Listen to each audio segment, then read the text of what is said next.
Bismillahirrahmanirrahim. Assalamualaikum warahmatullahi wabarakatuh.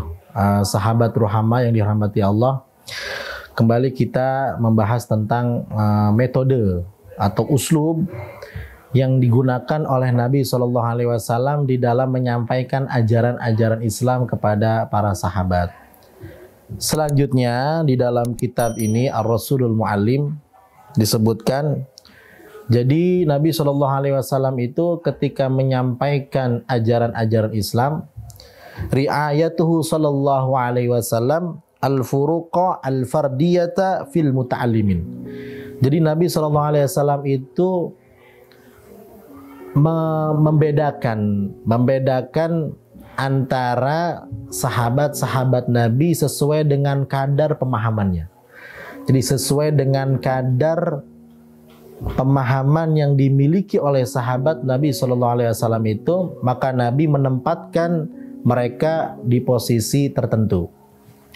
Artinya kita tahu para sahabat itu tidak semuanya sama dari segi pemahaman, tidak semuanya sama dari segi daya tangkap, daya fikirnya. Mereka berbeda-beda. Maka kadang kita sering mendengar istilah khatibin nasa ala qadri ukulihim.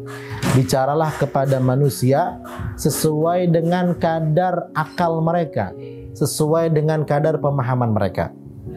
Nah, Rasulullah SAW itu sangat menjaga itu supaya tidak salah dipahami, oleh sebagian sahabat.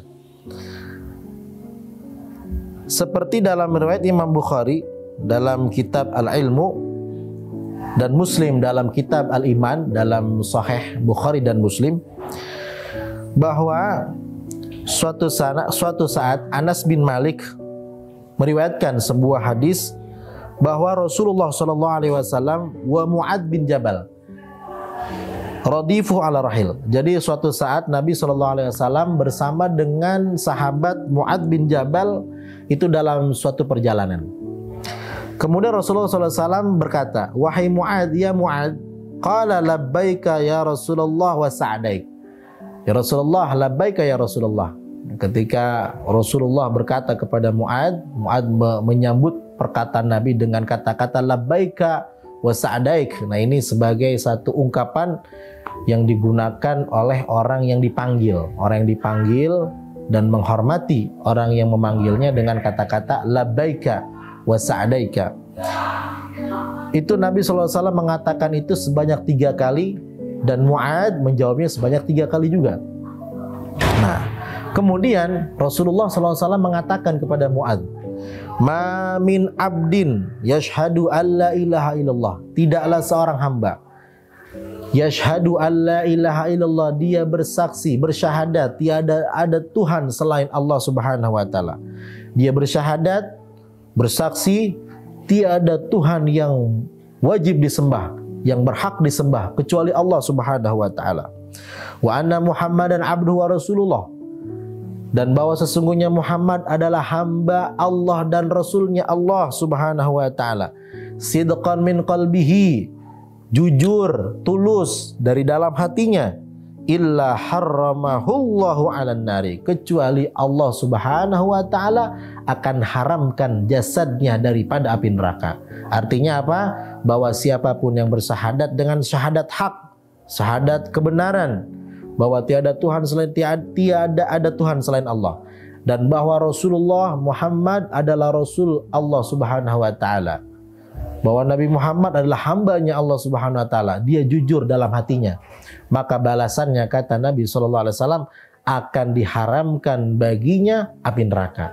Artinya tidak akan masuk neraka, dia akan dimasukkan ke dalam surga. Mendengar ucapan Nabi SAW tersebut, kemudian Mu'ad mengatakan, ya Rasulullah, afala ukhbiru bihin nasa fayastabshiru, bolehkah saya kabarkan, sebarkan apa yang kau katakan barusan kepada semua sahabat, kepada semua manusia, bahwa yang mengucapkan syahadat akan diharamkan masuk neraka? Boleh nggak saya sebarin ya Rasulullah? Nah, itu kata Mu'ad bin Jabal. Kemudian kata Nabi SAW, lah, jangan.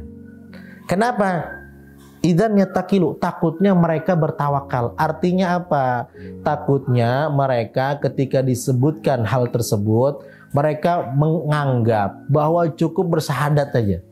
Cukup bersahadat dah masuk surga tanpa beramal. Takutnya mereka hanya berpegang teguh kepada syahadat mereka, sehingga nanti mereka malas untuk beramal, sehingga mereka nanti tidak mau taat, sehingga mereka meninggalkan ibadah karena cukup mereka bersyahadat masuk surga. Nah, adapun Nabi mengatakan hal tersebut kepada Mu'adz bin Jabal karena kadar pemahaman Mu'adz itu bisa dipertanggungjawabkan. Dengan kata lain, ketika Mu'adz mendengar itu dari Rasulullah SAW, yang ada yaitu bertambahnya taat beliau kepada Allah, bertambahnya ibadahnya, bertambah sholatnya, bertambah zikirnya, bertambah amal-amal solehnya, bukan malah meninggalkan amal soleh, kemudian menyandarkan dengan syahadat saja. Nah, maka dari itu Nabi SAW larang kepada Mu'adz untuk menyebarkannya kepada orang lain. Takutnya orang salah paham. Karena kadar pemahaman mereka berbeda-beda. Ada yang memahamin tadi seperti Mu'adz bin Jabal, dia paham betul-betul, artinya menjadi motivasi dia untuk terus beribadah. Sedangkan mungkin ada sahabat yang lain salah memahaminya. Sehingga apa? Sehingga mereka hanya berpaku kepada syahadat saja, tanpa giat untuk beribadah, tanpa giat untuk menjalankan ketaatan-ketaatan yang lainnya. Artinya sebagai kesimpulan bahwa Nabi SAW itu ketika bicara, menyampaikan sesuatu, lihat orangnya seperti apa. Lihat audiensnya. Kalau audiensnya kira-kira itu bisa memahaminya dengan sempurna, maka disampaikan. Kalau kira-kira audiensnya belum bisa memahami, maka tidak disampaikan. Kira-kira seperti itu, dan itulah salah satu daripada uslub atau metode yang Nabi pakai ketika menyampaikan ajaran-ajarannya kepada para sahabat-sahabat beliau. Nah, mungkin ada kurang lebihnya demikian. Mudah-mudahan ada manfaatnya. Wassalamualaikum warahmatullahi wabarakatuh.